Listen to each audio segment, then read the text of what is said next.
Well, good morning. This is Chessie with Healthy Hearts and Guillotines. Welcome to our show. This is our first audio-video episode. Kind of wild that that's happening.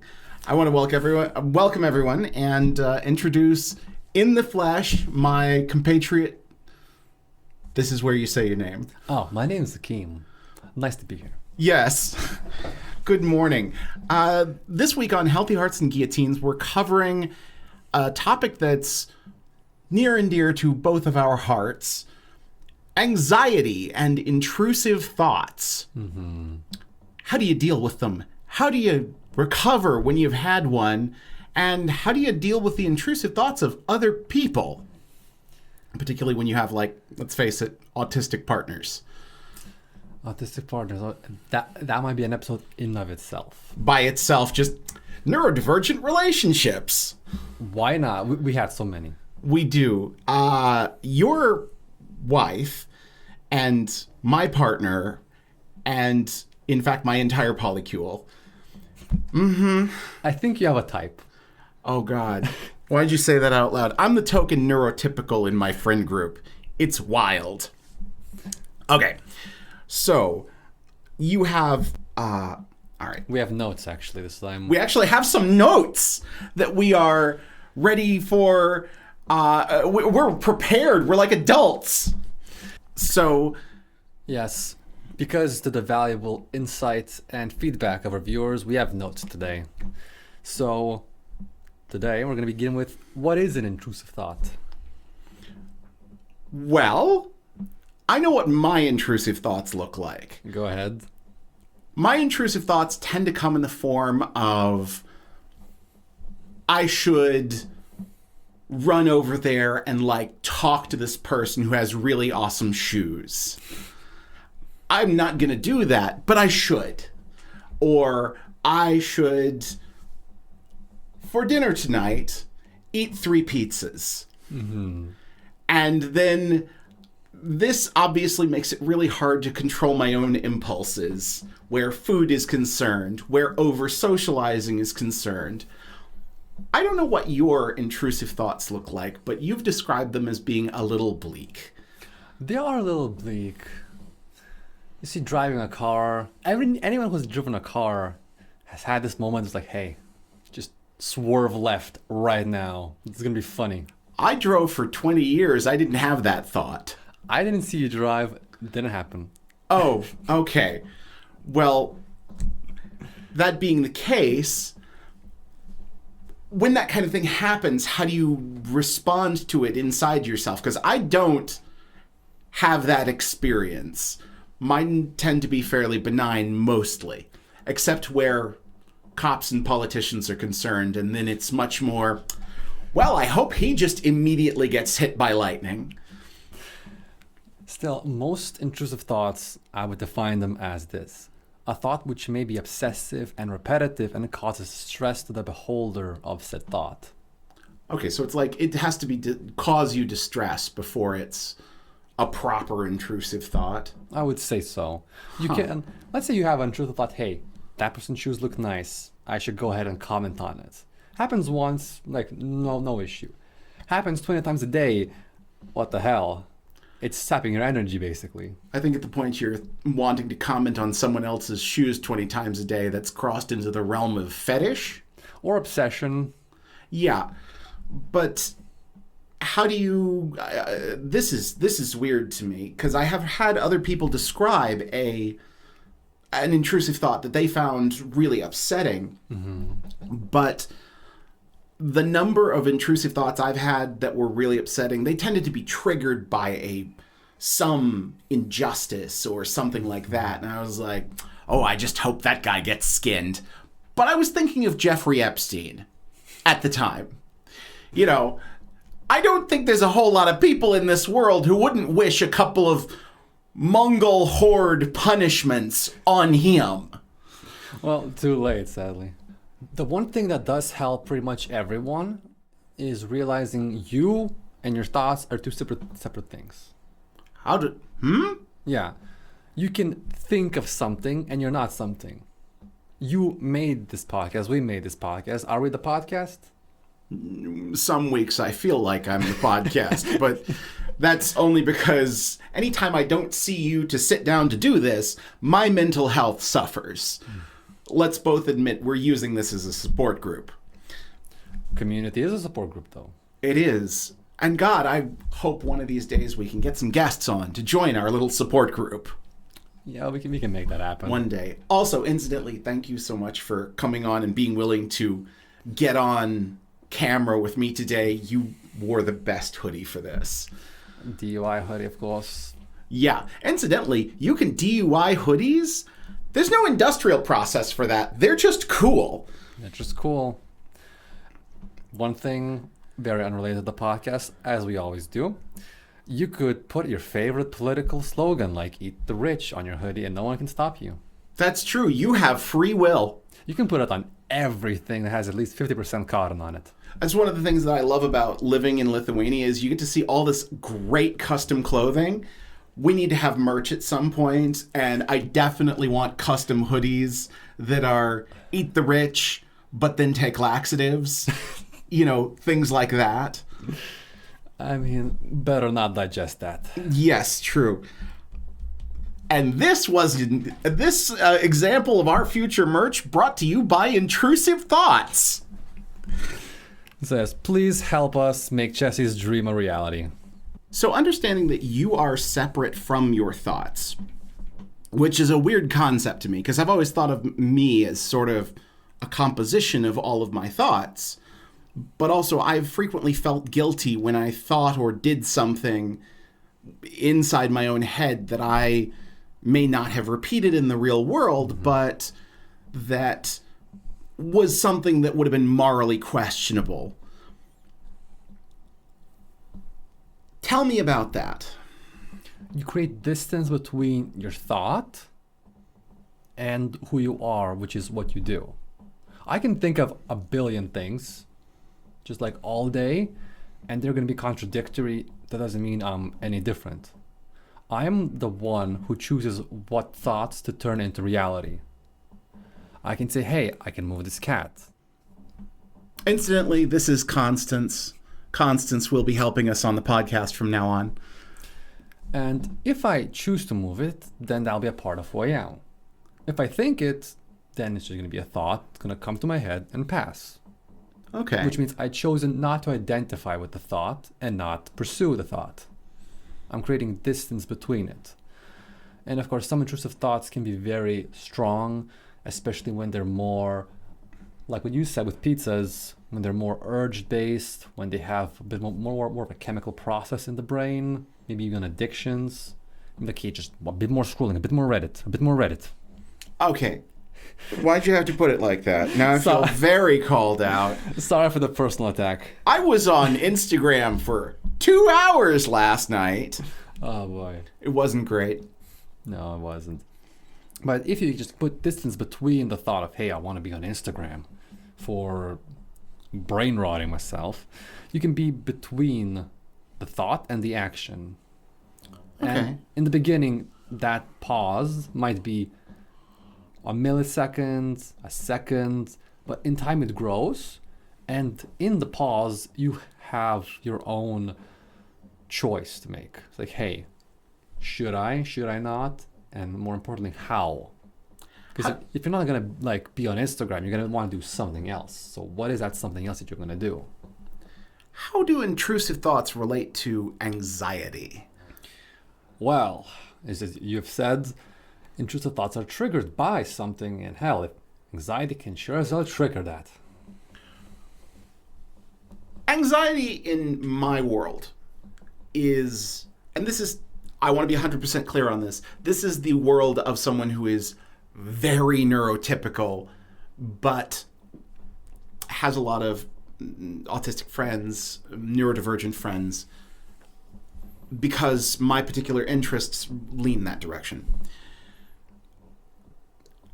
In my world, when I am anxious, it is about a specific thing that is in the real world that will directly affect me or my environment. Mm-hmm. It is anxiety about money, where I actually am in a position where I can see a moment in the future where I run out of money and consequences ensue from that. It is about things where I worry about the need to maintain my relationships by doing a certain set of actions, and anxiety happens when I realize that I haven't done that for some period of time, either because of circumstances in life or because I'm too busy, I'm in a desperate situation, and then I use the anxiety to push me to go do those things, or alternatively, I just do it for the relief of the anxiety. Yeah. That doesn't seem to be what anxiety is for a lot of people who are neurodivergent or have long-term mental health issues. Anxiety seems like this big, ugly cloud of bats hanging overhead, like big vampire bats with fangs made of bees. What you've said is more a bit of a normal anxiety, which to say is it's very functional. Like you said, you feel anxiety for a reason, and you go do something to make that reason go away. Yeah. Seems pretty straightforward, and that's the best way to use emotions. You're angry because your neighbor is keeping you up at night. Well, you go ahead and call the cops like, hey, get this guy to shut the hell up. And which, it sounds, I seem to Personal. remember you have a neighbor who's a right prick. Yeah, so I get angry in that situation, and it is resolved. That is perfectly normal, perfectly healthy, functional. What we're talking about is more of a dysfunctional anxiety, which keeps itself in a loop. Okay. So let's say I think I should be doing cardio, right? And I feel anxiety, probably some shame, guilt, because I know I should. Let's say everyone else knows I should, but I'm not doing it. So then I feel anxiety. Then let's say I plan to do the thing, but there's another reason why I can't. Let's say, oh, but I have to do this, this, and this at home. And then you just get into a cycle of I should, anxiety, I should, anxiety, I should, anxiety. I assume that there's like a step of I should, avoidance, anxiety, I should, avoidance, anxiety. You can think of doing something, but then you find a reason why you should do something else, and then why you should do something else, and you're stuck in thought about what you should do. So it does end up being avoidance because you're unable to. Some people can't prioritize tasks, which is very popular with neurodivergence. Can't prioritize. Can't prioritize. Yeah. You know, my partner has described this thing to me of all tasks having the same weight. Ooh, that is the one of an issue. I look at a series of tasks and my brain immediately goes, well, that's a 1. I got to do that right now. And that's a 5. That can wait a month. And that's number 10. Why is it even here? Yeah, I might do that if I'm bored otherwise. Yeah. This is actually a topic of another episode we had to prepare. Is this one of the ones that's in your long list of topics that I only read and have in my brain right before another episode? Precisely, yes. So I could cover it right now if you want. Hit me with it. Go for it. Right, so the long and short of it is you can use the Eisenhower matrix. The Eisenhower matrix? Yes, to prioritize tasks. Basically, a task can have one of two factors. It can be either urgent or important or both or neither. Ooh. So it's a 4-stage method for prioritizing. You could call it 4-stage, you could call it 2-stage, but let's say you call it something a 1, that's urgent and important. You know, my computer's on fire. That's going to be important. That is a 1. Now let's say someone's computer in Australia is on fire. Well, there's nothing I can do about that. Yeah, I'm sorry if you're in Australia, but I really can't help you. Yeah. Also, I'm probably asleep. And, you know, it'll probably be one of the vicious, angry animals who set fire to the computer, and you should deal with that before you deal with the computer being on fire. Yeah, preventative care. As I said, the Eisenhower matrix, you need to use it very logically, and that helps people who have anxiety, which is, of course, emotional, to prioritize tasks. Then you say, okay, I should work out. And you might feel that it's a 1, like I should do it right now. But let's say you evaluate everything, and maybe it's not a 1, maybe it's like a 3, a 4. Like, you will feel better if you work out, sure, but is it the best time right now to work out? Maybe the underlying reason you're anxious because you have a deadline and, well, you can't get into it. So, my deadline for needing to work out is about 55 years old. That's when my family starts to have the really bad heart problems. If we didn't work out and if we happened to smoke and eat steak and eggs our entire lives. Oh, come on, that's a myth. We'll find out one of these days. I already know, but that's okay. But that thing, which is drag around a 40-kilo wagon in the streets of Vilnius for 9 months of the year, gives me a fair bit of exercise. But the thought of going out and exercising like at a gym, that sounds terrible to me. Sounds terrifying. Terrifying, terrible, anxious making.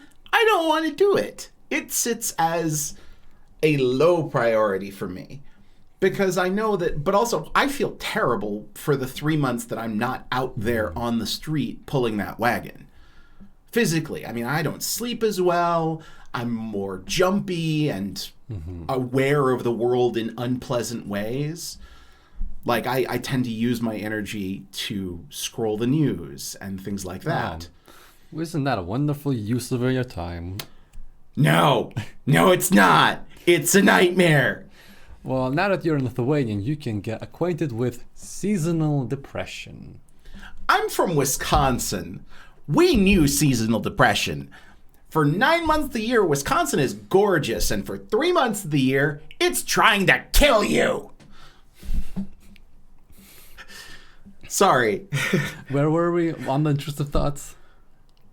Yes, we were talking about intrusive thoughts. That was an intrusive thought. Okay. Now you know. And now you know. The more you know. Hilarious. Okay, so anxiety of that type makes a certain amount of sense. Where comes from the anxiety towards failing? Some people have a really high standard for success in themselves. Perfectionism, you might have known that. Yeah, I noticed. Yeah.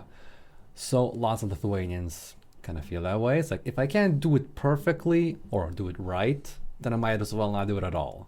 Then what's the point? Yeah, what's the point, man? I noticed that's like also a really bad Gen Z thing. It is, because they can see so many amazing things made on the internet, and they're like, they don't see the entire path it took to get there. To go from doing something badly to doing something well. Like, no one made Constance on their first try.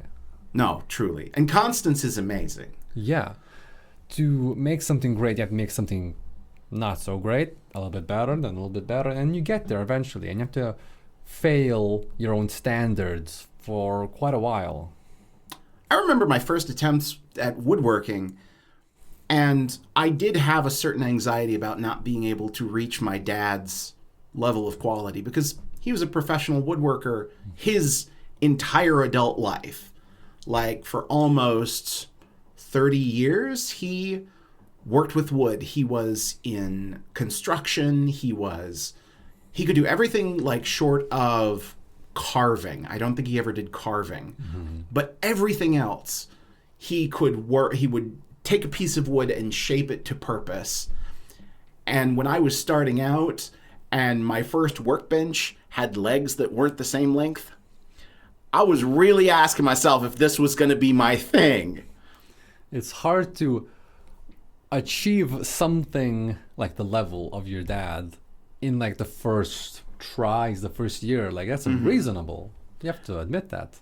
That's true. But I did. Like, in my first year, I went from a workbench that was made out of MDF and didn't have legs that were the same length and had nowhere to store anything, to a proper handmade English joiner's bench I made myself, and like some nice jewelry boxes and stuff like that, just on the back of being willing to do it badly for a little while. Even if that caused me anxiety, I think that there was still something worthy in the progression. And I knew there was something worthy in the progression the whole time.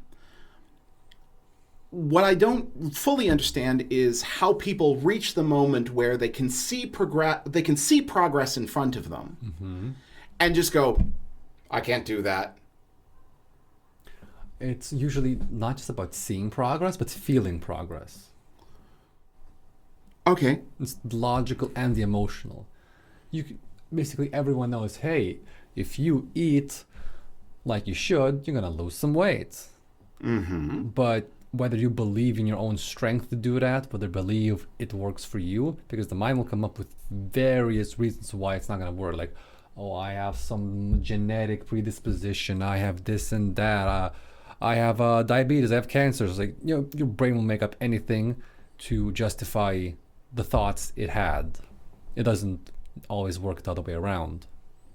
So it's the self-justifying self-defeat.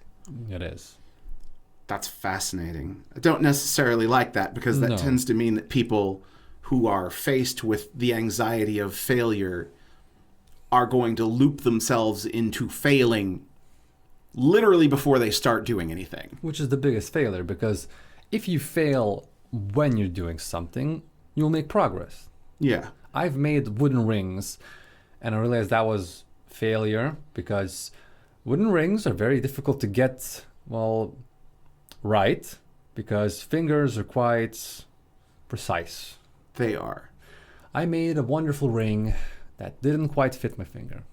I tried to put it on. I had a crack. Oh. I was very sad. I'm so sorry. Because it was beautiful. I mean, the fact that you made a wooden ring, period, you have to stabilize wooden rings with resin to keep them from shattering, or they will all shatter. Yep, and they did all shatter. All shatter, yeah. Because it did not have any resin. And I remember when you first came to me like last year, and you were like, I was making this staff and I carved it, and I was like, and I was looking at the staff, and I think you asked me, why did it split? It's like, did you go out and pick a stick up off the ground? I said, no. I said, I picked a log off. Picked a log off the ground, and then asked me, and I said, did you put it somewhere to dry out, or did you take it home and immediately carve it? My answer was immediately. Immediately. That's just one of those things. It's like, logically, why would you need to leave with something for 6 months in a dark, dry place before you actually could use it? But if you're a woodworker, that's the thing you have to do. Still, when I saw that you'd done that, this is going to sound weird. I was inexorably proud of you for trying something you didn't know how to do. Because, inexplicably proud of you trying that. And that is something we need to, get back. Because we're stuck in perfectionism. We're stuck in perhaps marketing. It's like, hey, I made something perfect. That means I'm perfect. Because that's what we think about ourselves. Like, I am what I make. But that's the same with our thoughts. So our thoughts have to be these perfect, shining examples of humanity every second. And then, of course, if we actually value them and judge them like that, of course, we're going to get anxious about our intrusive thoughts. It's like, I thought the baby on the bus that was screaming was annoying.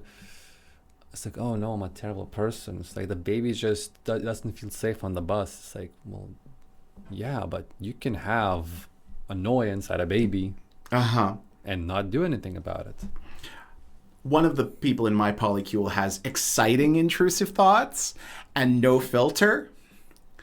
And I've been on a bus in that exact situation where they said, punt the baby, punt the baby. Now, they didn't punt the baby. Yeah. But there was a moment there where I just gently reached over and put an arm across them. Yeah. Because they speak their mind like intrusive thought. Yes, their mouth becomes everyone else's intrusive thought. I suppose that's the next level of intrusive thoughts. First it's a thought, then it's a word, then it's an action. Yes. So they're at level 2. I would assume that, like, in terms of mental health, you don't want things to go beyond level 2 for most things. I have met people who use their intrusive thoughts as a way of expressing themselves, and they have a very interesting friend group who tolerates that. I would say yes. I know exactly what you're talking about. People who just get intrusive thoughts and they can't be with them. And the one way to get it out of the system is to voice it out. Like, you have anxieties about something, you have anxieties about the podcast, about moving, and you talk to other people. Yeah. And it feels better. Mm-hmm. Although lately I've taken up meditation. Yeah. Great. Mindfulness meditation. I swear one of the things we need to do is just do a 15-minute mindfulness meditation, like guided mindfulness for the viewers. We're going to toss that up on Patreon. Yeah. I'm all for it. I've done meditation before. I've done guided meditation. And, I mean, I love it. All right. So when you're beginning to deal with your own anxieties and you need to... You've had an intrusive thought and you realize it's started to become obsessive. Do you have something that the people listening, when they become aware that their thoughts have become obsessive, do you have something that you would recommend that they do about that? Take a minute to think on this. I'll edit out this pause because I need to cough. One of the things to do with an obsessive or intrusive thought, could be both, is to first write it down and acknowledge that you have an intrusive thought that is obsessive and it's annoying you. So journaling as coping mechanism. Of course, journaling does help. You might feel if you concentrate too much on it, you're just going to give it more energy. Mm-hmm. Then, of course, talking to someone, but of course, prefacing that with, hey, I have this intrusive thought that I dislike. And then it's like, punt the baby. Clearly. Are we going to get punt the baby on a t-shirt? Hopefully not. I can see punt the baby ending up on a t-shirt for Healthy Hearts and Guillotines. Punt the billionaire. There we go. Oh, I like punt the billionaire. It's gonna be Donald Trump with his stupid hair dressed up in a diaper, and it's gonna be punt the billionaire. Wait, is he a billionaire? I don't know if he's a billionaire. I don't know if false advertising. False, yeah, exactly. Go to jail, don't collect 200. Any day now. Anyway, where were we? What we can do about intrusive thoughts? You need to confide in a person who you know won't judge you. Like you, I trust you to not judge me. Which, yeah, that's pretty fair. If you were to say, just go up to someone who you like hardly know, or like a coworker you've spoken to in the lunch break for 2 times, probably not a great idea. Yeah, don't talk to them about your intrusive thoughts. Okay. So journal, which is to say write things down when you have one, acknowledge them, create internal separation between you as in yourself and you as in your thoughts. Yeah, your thoughts and you are separate. And the bigger distance you can create between those two and do not identify with them, which means I am my thoughts. It's like, no, I'm not my thoughts. I'm not my thoughts. I thought of pushing Constance off the table because that's what a cat would do, but I didn't do that. So I'm not my thoughts. Okay. Love it. And just realizing that you don't have to do what the hell your thoughts tell you to do. You are separate. Your thoughts are just options, and there's always bad options. So you're always going to have bad thoughts. Pizza, pizza, pizza, pizza, pizza. You want pizza. Shut up, man. I've had pizza 3 times in 2 weeks. But you probably want it to have every day, every second day. Yeah, but you stop yourself. The avocado place over here, or not the pizza, sushi, and burger joint down on the corner has shockingly good pizza. Yeah, from a combination place, I wouldn't expect that. It's really decent. I shall avoid the intrusive thought to check out that for myself. Yeah, good. Hey, good thought to avoid. Well, are there any other recommendations you can make for us?